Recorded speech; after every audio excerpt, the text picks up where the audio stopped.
할렐루야.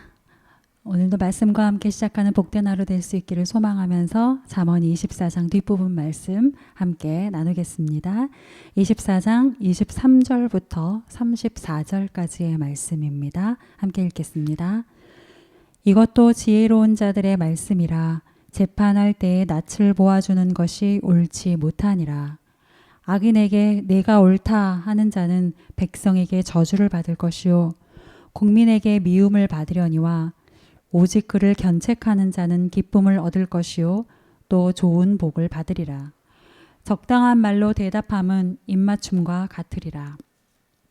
내 일을 밖에서 다스리며 너를 위하여 밭에서 준비하고 그 후에 내 집을 세울지니라. 너는 까닭없이 내 이웃을 쳐서 증인이 되지 말며 내 입술로 속이지 말지니라. 너는 그가 내게 행함같이 나도 그에게 행하여 그가 행한 대로 그 사람에게 갚겠다 말하지 말지니라. 내가 게으른 자의 밭과 지혜 없는 자의 포도원을 지나며 본즉 가시덤불이 그 전부에 퍼졌으며 그 지면이 거친 풀로 덮였고 돌담이 무너져 있기로 내가 보고 생각이 깊었고 내가 보고 훈계를 받았노라.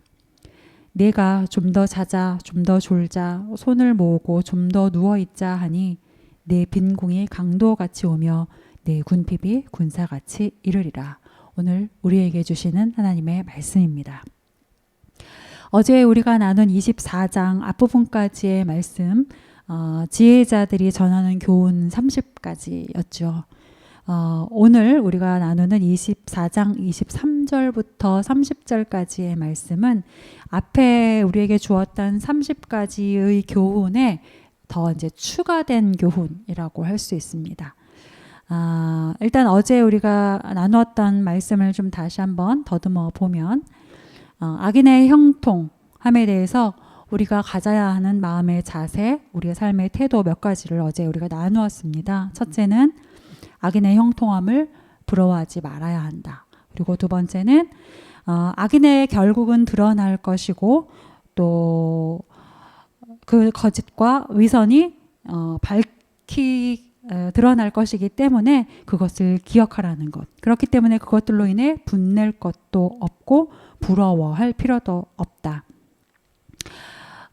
우리가 악인의 형통에 대하여서 가져야 할 마음의 자세가 이러하고 또 그래야 한다는 건 너무나 잘 알고 있지만 실생활에서 이러한 악인과 악인의 형통을 마주 대하자면 정말 그렇게 하기가, 말씀대로 하기가 쉽지만은 않은 것을 우리가 고백하게 됩니다. 그래서 또 우리에게 주신 말씀, 다시 한번 기억해야 할 말씀이 있었죠. 고난과 환난 중에 낭망하지 말아라. 비록 7번 넘어질지라도 다시 일어나라 라는 말씀입니다. 주님이 계시기 때문에 그렇게 해야 하고 말씀이 우리를 그렇게 인도할 것이기 때문에 우리는 그렇게 살아낼 수 있습니다. 말씀을 따라 승리하는 삶을 살기를 간절히 소망합니다. 오늘은 이어서 지혜자들이 전하는 추가 교훈 몇 가지 함께 나누겠습니다. 23절부터 25절까지의 말씀 다시 한번 읽겠습니다. 23절부터 25절입니다. 이것도 지혜로운 자들의 말씀이라. 재판할 때에 낯을 보아주는 것이 옳지 못하니라. 악인에게 내가 옳다 하는 자는 백성에게 저주를 받을 것이요 국민에게 미움을 받으려니와 오직 그를 견책하는 자는 기쁨을 얻을 것이요 또 좋은 복을 받으리라. 23절 재판할 때에 낯을 보아준다.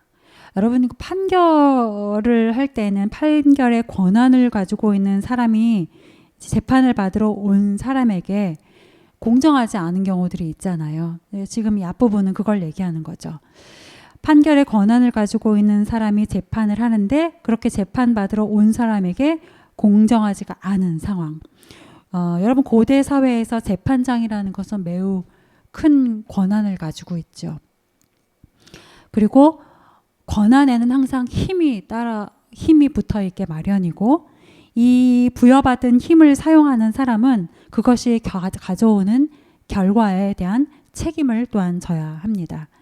만약 재판하는 사람이 24절처럼 악인을 옳다라고 하거나 비뚤어진 판단을 내리게 되면 또한 역시 그것에 대한 책임도 결과를 져야 하는 것인데 그 결과는 백성에게 저주를 받는 것이요 국민에게 미움을 받는 것이다 라고 오늘 말씀이 우리에게 교훈을 주고 있어요.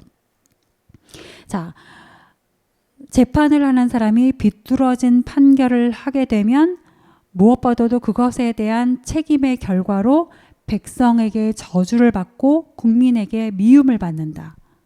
여러분, 사람에게 저주를 받고 미움을 받는 것 참 무섭습니다. 대중들에게, 사람들에게, 많은 무리들에게 어떤 저주의 대상이 된다는 것 참 쉽지 않고 두려운 상황이죠. 예.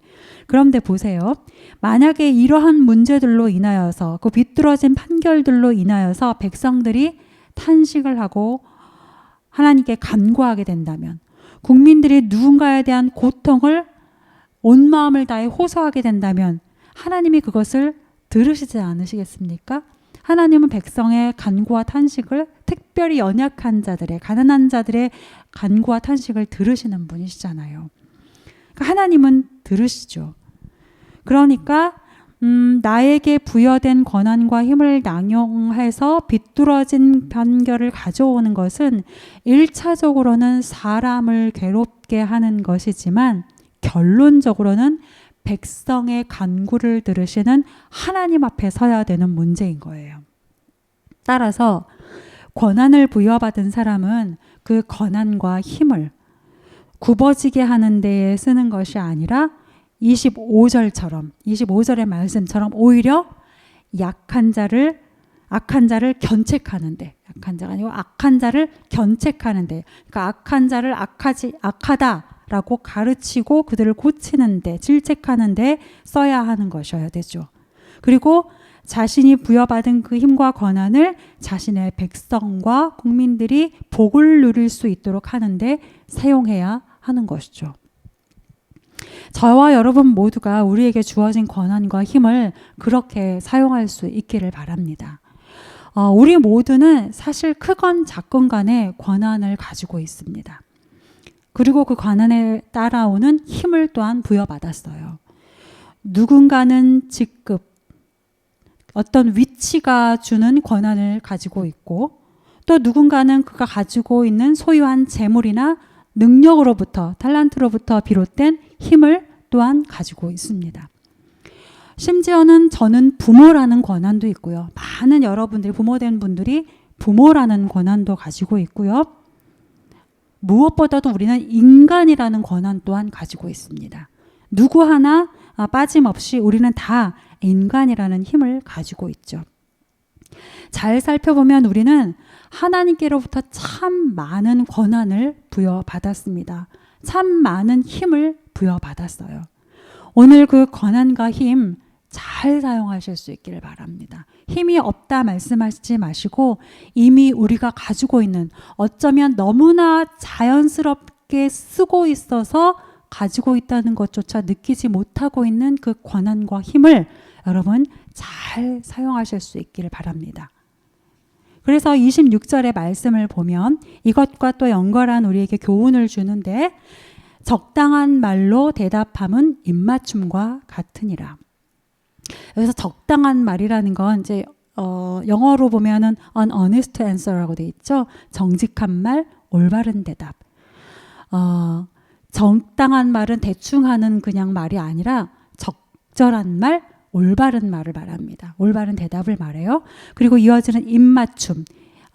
지금도 그런 나라들이 있지만 이때는 이제 입맞춤이라는 것이 보편적인 인사법이었잖아요. 그러니까 입맞춤과 같다라는 건 뭐예요? 다정하다, 친밀함의 표현과 같은 것이고, 때로는 이제 존경의 표현이 되기도 했어요. 그래서 적당한 말로 대답하면 입맞춤과 같으니라라는 말을 세번역으로는 이렇게 말하고 있어요. 바른 말을 해주는 것이 참된 우정이다. 여러분, 우리 주변에 바른 말을 해주는 사람이 있다면 우리가 참으로 복받은 것입니다. 감사하실 수 있기를 바라요. 바른 말, 입 바른 말 아니고 뉘앙스가 좀 다르죠? 바른 말이요. 그리고 또한 여러분이 누군가에게 바른 말을 해줄 수 있는 사람이 되기를 소망합니다. 상황을 모면하고자 대충 좋은 말로, 듣기 좋은 말로 얼버무리는 건 말고 정말 상대방을 진심으로 아끼는 마음에서 하는 바른 말 하는 우리가 될 수 있기를 바라요. 그리고 이때 서로 바른 말이라는 것을 주고받아야 하는 이러한 이때에 우리가 기억해야 할 것이 하나 있는데, 그 바른 말은 내 안에서는 결코 온전한 바른 말이 나올 수 없다라는 것을 기억해야 합니다. 내가 생각하는 내 바른 말은 그냥 내 말인 경우가 많아요. 여러분, 우리의 발음, 각자의 그 발음의 기준은 어느 정도 나에게로 기울어져 있어요. 그렇기 때문에 내가 생각하는 바른 말도 때로는 바른 말이기보다 그냥 내 말인 경우들도 참 많습니다. 따라서 우리가 하는 말에, 우리가 하고자 하는 바른 말, 그 바른 말의 출처는 반드시 하나님의 말씀이어야 합니다. 하나님의 말씀이 내 안에 담겨 있어서 그것으로부터 내 입을 통해 전해질 때 그게 상대방을 위한 진정한 바른 말이 될 수 있는 거죠. 진정 상대방을 살리는 생명의 말이 될 수 있는 것입니다. 오늘 더 깊이 말씀을 마음에 담으시길 바랍니다. 그래서 우리의 입술에 하나님의 말씀으로부터 비롯되는 바른 말이 있기를 원하고, 이러한 바른 말을 서로 주고받는 깊고 풍성한 관계가 오늘 우리 안에 있기를 간절히 소망합니다.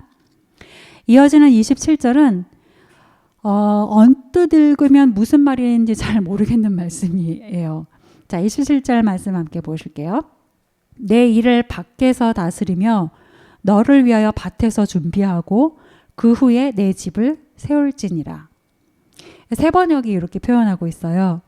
내 바깥 일을 다 해놓고 내 밭일을 다 살핀 다음에 내 가정을 세워라. 여러분, 이게 한 두 가지 정도로 해석을 할 수가 있습니다. 첫 번째는 이제 여러분 당시에 결혼을 준비하는 과정에 빗댄 표현이라고 보는 견해인데, 여기서 집을 세운다라는 것은 결혼을 하기 위한, 그 당시로서는 결혼을 하기 위해 아주 가장 중요하고 필수적인 과정이었어요. 따라서 결혼과 같은 중요한 일을 하기 위해서는 미리 잘 계획하고 잘 준비해야 한다. 우리가 일상을 삶에 있어서, 우리에게 허락된 삶에 있어서 중요한 일을 하기 위해서는 그 중요한 일에 대한 맞는 계획과 준비를 잘 먼저 해야 된다라는 의미일 수 있고요. 또 하나, 두 번째는 여기 내 집이라고 할 때 이 집이 그러니까 건물로서의 어떤 형체가 있는 가옥만을 의미하는 것이 아니라 가정을 상징할 수 있잖아요. 그렇죠? 가정을 상징하죠. 그러니까 우리가 가정을 잘 세워가고자 할 때, 우리가 가정을 세우고자 할 때 또 우리 자녀들을 잘 훈육하고 교육을 하지 않습니까? 가정을 잘 세우겠다라는 표현은 우리의 자녀들 또 우리의 가족 구성원들을 잘 가르치고 잘 교육한다라는 이런 의미들이 있겠죠. 이렇게 저렇게 해야 된다, 또는 이것이 옳다 저렇게 옳다, 이런 다양한 것들을 우리의 자녀들에게 잘 가르치는 게 가정을 잘 세우는 것이지 않습니까? 그런데 그렇게 가정을 잘 세우고자 한다면 먼저 너의 가정 밖에서의 삶을 잘 다스리고 잘 준비하라는 거예요. 자녀에게 거짓말하지 말아라 라고 가르칠 거면 먼저 너의 삶에서 또 너의 직장에서 거짓말하지 않는 삶을 살으라는 겁니다. 자식을 하나님을 사랑하는 사람으로 세우고 싶으면 네가 먼저 하나님을 사랑하는 사람이 되라라는 거예요. 자녀를 잘 세우고 가정을 잘 세우기를 원하면 우리 자신이 먼저 잘 세워져야 된다. 우리의 일상의 삶에서 먼저 그것이 이루어져야 된다는 거죠. 첫 번째 해석이든 두 번째 해석이든 어떤 것이든 우리에게 주는 교훈이 참 큽니다. 저 역시 이제 점점 자녀 앞에서 무언가를 가르치고 지도하는 것이 어렵다고 느낄 때가 많아요. 왜냐하면 그렇게 말은 하고 있지만 그 삶이 미처 뒤따르지 못하고 있는 저 자신을 제가 누구보다도 가장 잘 알기 때문이죠. 부디 저와 같지 않으시기를 바랍니다. 그리고 오늘 말씀을 통해서 다시 한번 우리 자신을 좀 점검하고 존경받는 부부, 부모, 또 하나님께서 기뻐하시는 부모 될 수 있기를 소망합니다. 이어지는 28장 29절의 말씀을 보면 너는 까닭 없이 내 이웃을 쳐서 증인이 되지 말며 내 입술로 속이지 말라. 29절 너는 그가 내게 행함같이 나도 그에게 행하여 그가 행한 대로 그 사람에게 갚겠다 말하지 말지니라. 28절에 까닭 없이 거짓 증인이 되지 말라라는 말, 그리고 29절은 까닭이 있어도 그가 내게 행한 대로 대갚지 말라. 왜요? 갚는 것은 우리의 영역에 있는 게 아니기 때문이죠. 상대방을 향하여 무언가를 갚는 것, 이것은 우리의 영역에 있는 것이 아니고 하나님께 있는 권한이고 하나님의 영역인 것이죠. 그렇기 때문에 우리는 갚는 것에 대한 것만큼은 하나님께 맡겨드려야 되는 것입니다. 사실은 이렇게 말하면서도 제 속으로는 어렵다.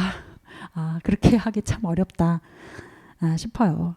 저조차도 그렇게 생각이 듭니다. 그러나 어렵지만 제가 여러분 앞에서 하고 있는 이 말대로 정말 살고 싶습니다. 이 말대로 정말 살고 싶습니다.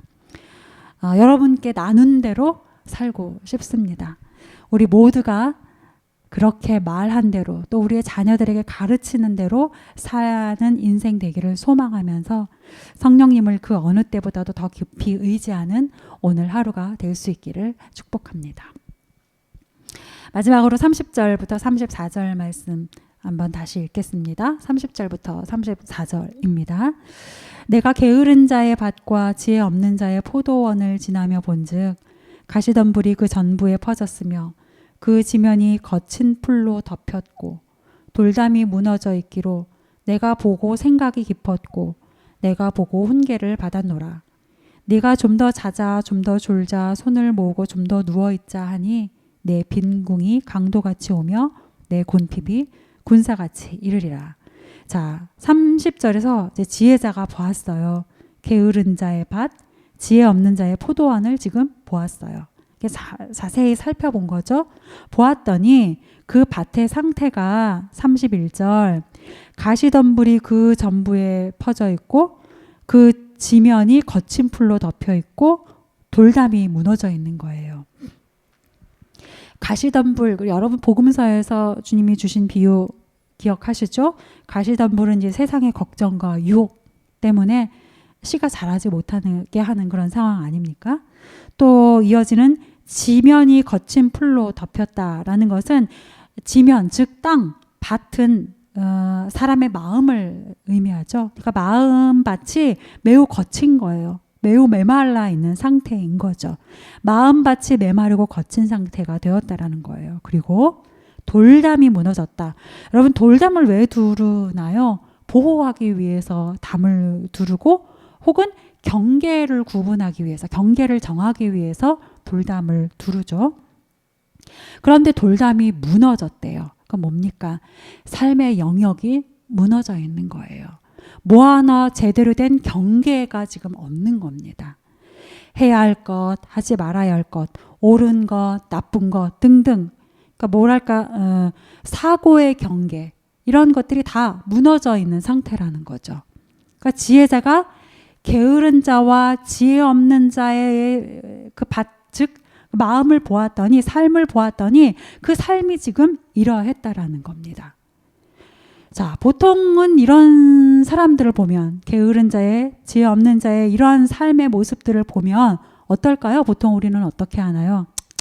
뭐 이렇게 혀를 차거나, 심하면 그를 비난하기도 하고 또 뭐 정죄하기도 하겠죠. 헐뜯기도 하고. 그런데 오늘 지혜자는 어떻게 하나요? 게으른 자의 그 다 무너진 삶을 보면서 어떻게 했습니까? 32절 말씀을 한번 다시 잘 보세요. 내가 보고 생각이 깊었고 내가 보고 훈계를 받았노라. 우리는 게으른 자를 보고 책망하거나 비난하지만 지혜자는 게으른 자의 삶을 보고 생각을 한대요. 무엇을 생각했을까요? 그 게으른 자가 왜 저래라고 생각했을까요? 나는 어떤가 라고 생각한 거죠. 지혜자는 지금 자신을 생각한 거예요. 지혜자는 다른 사람의 삶을 보고 또는 세상을 보고 탓할 거리를 찾거나 탓하기보다 그것을 보고 자신을 돌이키는 거예요. 자신의 삶을 돌아보는 거죠. 나는 어떤가? 나는 그렇지 않은가? 자신을 살피는 겁니다. 그리고 나도 저런 모습이 이만큼 있었구나. 나는 이렇게 하면 안 되겠구나. 스스로를 점검하고 남이 아닌 자기 자신을 훈계하는 거죠. 사랑하는 여러분, 세상을 한번 이렇게 보십시오. 주변 환경을 보세요. 탓할 게 진짜 많죠. 비난할 게 정말 많습니다. 왜 저래? 혀를 쯧쯧쯧 할 거리가 정말 많습니다. 비뚤어진 것도 정말 많고요. 나쁜 것도 정말 많습니다. 이해가 안 되는 이상한 것도 진짜 많아요. 그렇습니다. 그런데 핀잔이 절로 나오고 비난할 게 너무 많은 그런 상황이지만, 그러나 오늘 지혜자가 우리에게 보여준 그 삶의 태도, 지혜자는 자신을 돌이켜보는 것으로 방향을 바꾸었어요. 이 지혜자의 삶의 태도가 오늘 우리에게 참 교훈을 줍니다. 나는 그런 상황에서 나를 생각하고 나를 훈계했노라 하는 이 지혜자의 삶의 태도를 오늘 우리가 본받을 수 있길 바랍니다. 탓할 것, 비난할 것 너무 많습니다. 이해 안 되는 건 너무 많습니다. 그러나 그것을 통해서 다시 한번 나를 바로 세우고 나를 더 하나님께 가까이 이끌어가는 오늘 하루의 자양분으로 삼으실 수 있기를 바랍니다. 말씀을 기억하면서 함께 기도하겠습니다.